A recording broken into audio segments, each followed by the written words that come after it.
Hey guys, welcome back to our YouTube channel Financeable. Today in this video, let's learn about how to create Payoneer account. So let's get started. For that, make sure you have downloaded the Payoneer app. And here it is. You can continue with website as well. Now simply click on register and let's go for any of this as per your need. And click on next. And enter your location here. And click on next. We need to describe the business and click on next over here. Now we need to enter all of our details here. Now simply click on next. Now we need to continue for verification process.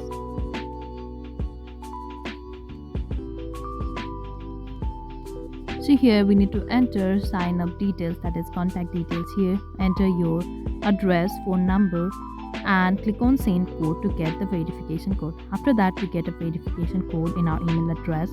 Now we need to simply enter the verification code here and click on next.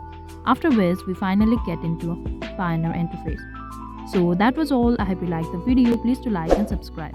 Thanks for watching.